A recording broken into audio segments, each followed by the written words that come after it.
తిరుమల శ్రీవారి సన్నిధిలో వైకుంఠ ద్వార దర్శనాలు ఈసారి కన్నుల పండువగా రికార్డు స్థాయిలో ముగిశాయి. టీటీడీ చరిత్రలోనే ఎన్నడూ లేని విధంగా భక్తులకు కల్పించిన సౌకర్యాలు, దర్శన భాగ్యంపై చైర్మన్ బిఆర్ నాయుడు హర్షం వ్యక్తం చేశారు. తన చిన్నతనం నుండి ఇంత వైభవంగా వైకుంఠ ద్వార దర్శనాలు జరగడం ఎప్పుడూ చూడలేదన్నారు.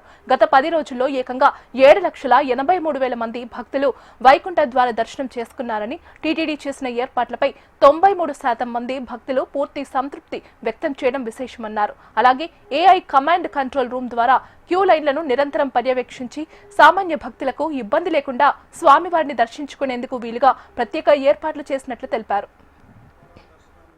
దాదాపు 93% మంది సంతృప్తి వ్యక్తం చేశారని మన అధికారులు తెలియజేయడం జరిగింది.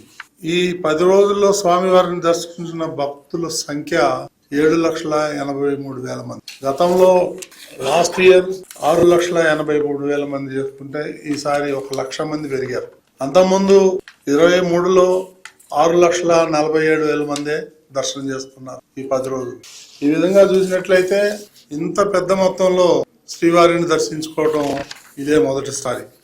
జనవరి 2వ తేదీ శుక్రవారం రోజు అయినప్పటికీ రికార్డు స్థాయిలో 83,000 మంది భక్తులు దర్శనం చేసుకున్నారు. అదేవిధంగా జనవరి 3వ తేదీ శనివారం అత్యధికంగా 89,000 మంది దర్శనం చేసుకోవడం జరిగింది.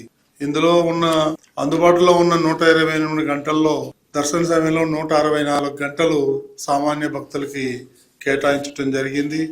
మనం మొట్టమొదట అనుకున్న విధంగానే ఇవన్నీ కూడా కార్యక్రమాలు జరిగాయి. 10 రోజుల్లో శ్రీవారి ఉండి ఆదాయం 41,14,00,000 అనే లెక్కలు చూపిస్తున్నాయి.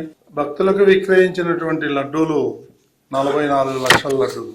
గతంలో ఇంత పెద్ద మొత్తంలో విక్రయించినట్టు దాఖలాలు కనిపించటం